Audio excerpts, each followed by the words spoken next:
অ্যামাউন্টের একটা বিল। আপনি যদি আমাকে এই অর্ডারটা না পাইয়ে দিতেন তাহলে তো এসব কিছুই পসিবল হতো না রাজ।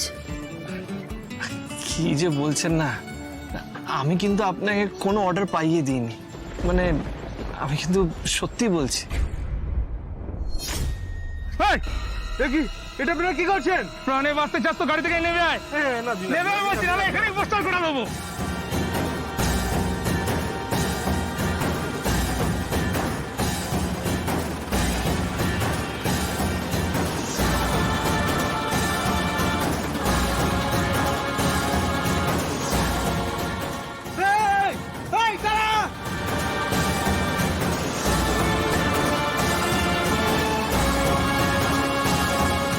হায় ভগবান, এখন আমি কি করব?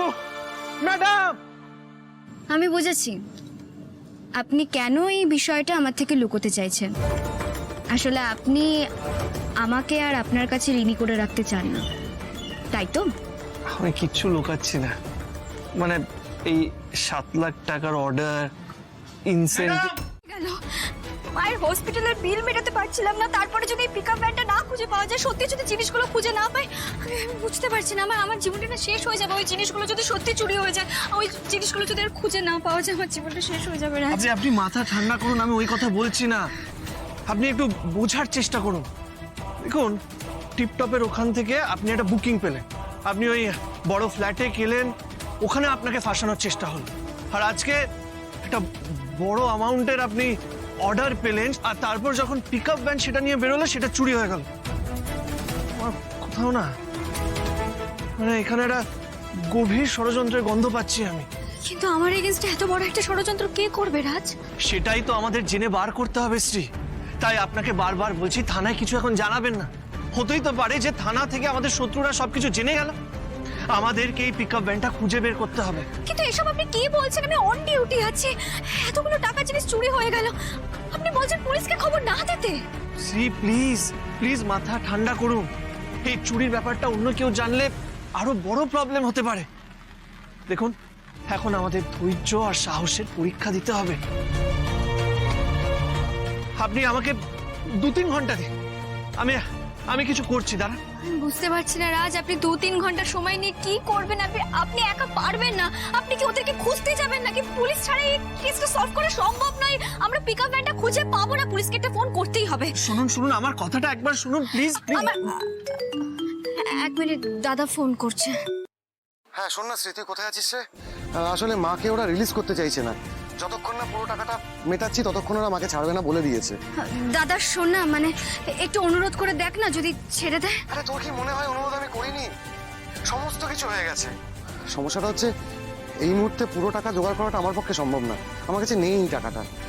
তুই একটু দেখ না, তুই তাড়াতাড়ি যদি কিছু ম্যানেজ করতে পারিস। আচ্ছা ঠিক আছে, তুই চিন্তা করিস না দাদা, কোনো না কোনো একটা ব্যবস্থা ঠিক করে ফেলবো। তুই ফোনটা রাখ, আমি তোকে একটু পরে কল ব্যাক করছি। হ্যাঁ, চিন্তা করবি না। ঠিক আছে। রাজ, হসপিটাল থেকে বলছে ফুল পেমেন্ট না করলে মাকে ওরা ছাড়বে না। কি করবো এখন?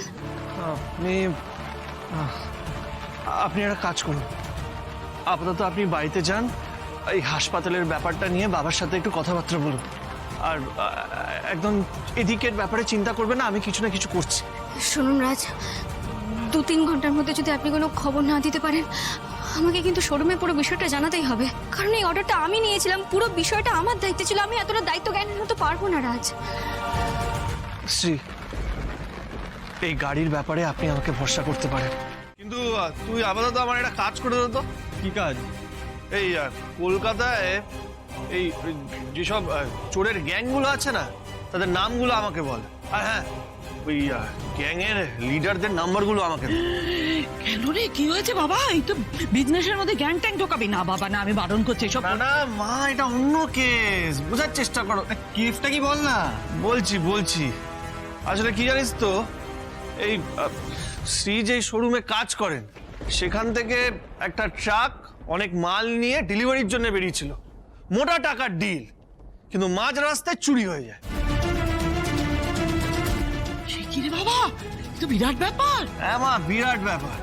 আর সেই জন্যই তো বলছি, তোর পকেট মানির দায়িত্ব আমার, কিন্তু তুই আমাকে আগে একটু হেল্প কর, বুঝলি? আমি না রে, এই ব্যাপারে হেল্প করলে একজনই করতে পারবে, ছোড়দা। চল বরং ওখানে। সেই জন্য তো বলছি যেভাবে হোক ওদেরকে না ট্র্যাক করতে হবে, মানে ওদের লোকেশনটা জানতে হবে, নাহলে অনেক দেরি হয়ে যাবে। বললা ছেলেদের বলতো সব কটা ঠেকে ফোন লাগাতে। আজ কলকাতায় কোন কোন গ্যাং অ্যাক্টিভ আছে পুরো রিপোর্ট আমার চাই। হয়ে যাবে ছোটদা।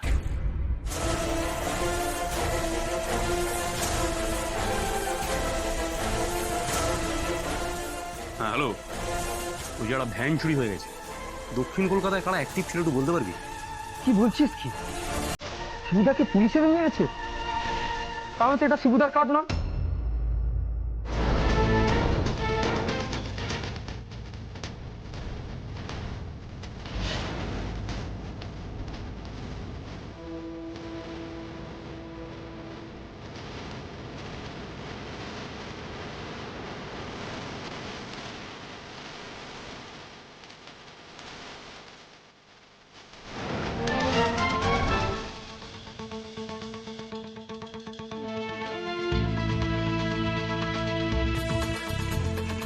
কলকাতায় তো আজ কোনো গ্রুপ অ্যাকশন করছে না, শুধু একটা চোলের দর ফিল্ডে আছে, কিন্তু তারা বেরিয়ে গেছে, তাদের কোনো খবর এখন পাওয়া যাচ্ছে না। ছোটদা, হতে তো পারে যে ওরাই চুরি করেছে। আপনি ওদের লোকেশনটা আমাকে দিন, মানে ওদের ঠিকটা যেখানে, আমি নিজে যাব। তুমি যাবে?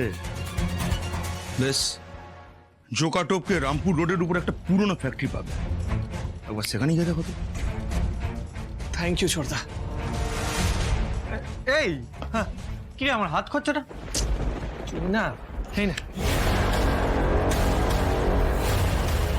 ছোটদা আসি।